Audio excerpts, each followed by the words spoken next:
Gold has disappeared throughout history. Empires have collapsed. Kings have lost their crowns. But few mysteries are as captivating as the vanished fortune of the Knights Templar, a treasure so legendary that for more than 7 centuries, people have searched for it. Some believe it lies beneath ancient castles. Others claim it crossed the Atlantic long before Columbus. A few insist it never existed at all.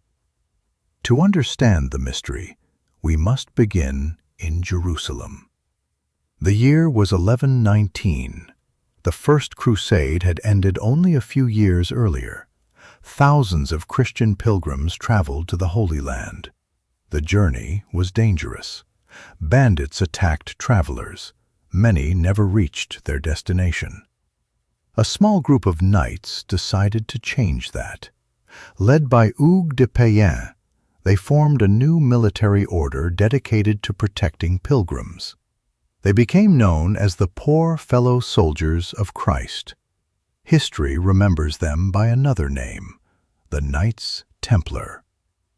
At first, they owned very little. Their headquarters stood on the Temple Mount in Jerusalem. According to tradition, they lived simple lives.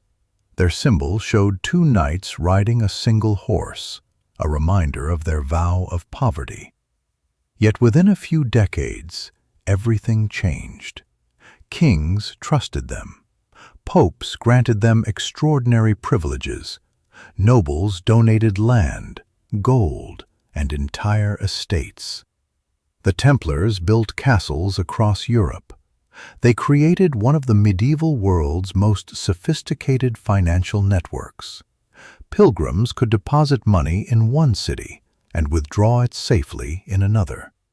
In many ways, they operated like an early international bank. Their wealth became enormous. Gold, silver, sacred relics, royal documents. No one knows exactly how much they possessed. That uncertainty would later become the foundation of one of history's greatest treasure legends. By the early 14th century, the Knights Templar had become one of the richest and most influential organizations in Europe. But immense wealth often creates powerful enemies. One king, burdened by debt, was about to make a decision that would change history forever. And with it, the greatest treasure mystery of the Middle Ages would begin. By the beginning of the 14th century, the Knights Templar had become one of the most powerful organizations in Europe. They owned castles, farmland, ports, banks, and enormous amounts of wealth. But one man viewed that wealth very differently: King Philip IV of France. His kingdom was burdened by war. The royal treasury was nearly empty, and the king owed vast sums of money to the Templars. As long as the order existed, its influence could rival the crown itself. Philip needed a solution. In secret, he began preparing one of the most dramatic operations of the Middle Ages. At dawn on Friday, October 13th, 1307, royal officials struck across France. Hundreds of Knights Templar were arrested at the same time. Their properties were seized. Their leaders were imprisoned. They faced accusations of heresy, blasphemy, and secret rituals. Many historians believe at least some confessions were extracted under torture. Whether the accusations were true remains one of history's great debates. But one question quickly overshadowed all the others. Where was the Templar treasure? Royal officials searched commanderies, vaults, churches, storehouses. They expected to recover enormous riches. Instead, they found far less than anticipated. Something was missing. According to several historical accounts, shortly before the arrests, a convoy of Templar wagons left Paris under the cover of darkness. Some versions of the story speak of 18 carts. Others describe a small fleet of ships leaving the port of La Rochelle. Their destination, if they had one, was never recorded. No confirmed inventory survived. No witness could later explain what the convoy carried. If the stories are true, the Templars may have acted just in time. Their greatest treasures could have vanished before the king's men arrived. From that moment forward, the legend took on a life of its own.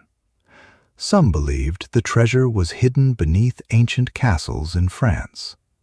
Others claimed it was transported to Scotland, where political conditions were more favorable. Another theory suggested the ships crossed the Atlantic centuries before Columbus. A few even argued that the Templars had hidden not only gold, but sacred relics, the Holy Grail, the Ark of the Covenant, ancient manuscripts capable of changing history itself. Most historians remain cautious. There is no reliable evidence that these legendary relics were ever in Templar hands. Yet the stories continued to spread. Generation after generation, new clues appeared. Forgotten tunnels, secret chapels, mysterious symbols carved into stone. Each discovery reignited hope. Each promising lead eventually faded. Still, one fact remains remarkably difficult to explain. An organization as wealthy as the Knights Templar could not simply disappear overnight. If much of their fortune was never recovered, where did it go? That question has challenged historians, archaeologists, and treasure hunters for more than 700 years. And the search was far from over. More than 700 years have passed, yet the search has never stopped. Across Europe, and even beyond, people continue looking for the lost treasure of the Knights Templar. Modern technology has transformed the search. Archaeologists use ground-penetrating radar to examine ancient castles. LiDAR scanners reveal forgotten structures hidden beneath forests. Historians compare medieval documents with digital archives. Every new discovery brings hope, but no expedition has uncovered a treasure that can be conclusively linked to the Templars. Several locations remain at the center of the mystery. Some researchers believe the treasure still lies somewhere beneath the ruins of Templar fortresses in France. Others point to Scotland. After the arrests in France, Scotland was in political conflict with the papacy, leading some historians to suggest it may have offered a safer refuge for fleeing Templars. Then there is Portugal. Unlike many other kingdoms, the Portuguese crown did not completely destroy the order. Instead, many former Templars became members of a new organization known as the Order of Christ. Some believe part of the order's wealth may have survived through this transition. Still, no definitive evidence has ever been found. The most dramatic theories go even further. Some claim the treasure crossed the Atlantic long before Christopher Columbus. Others believe it was hidden inside an undiscovered underground vault, waiting to be revealed. These stories have inspired countless novels, films, and television documentaries. But historians draw a clear distinction between legend and evidence. There is no reliable proof that the treasure reached the Americas. No confirmed map, no verified ship's log, no authenticated cache of Templar gold. Perhaps the greatest misunderstanding is the treasure itself. Many people imagine mountains of gold and silver, but the true wealth of the Knights Templar may have been far more valuable. Financial records, political alliances, trade networks, knowledge gathered across continents. An organization does not become one of the most powerful institutions in medieval Europe through treasure alone.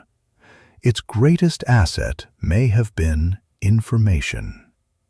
That idea changes the mystery entirely.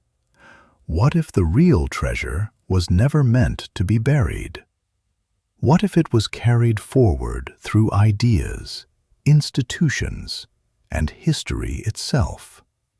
Still, the legend endures, because somewhere beneath an ancient chapel, inside a forgotten tunnel, or below the ruins of a medieval fortress, there may yet be a secret waiting to be uncovered.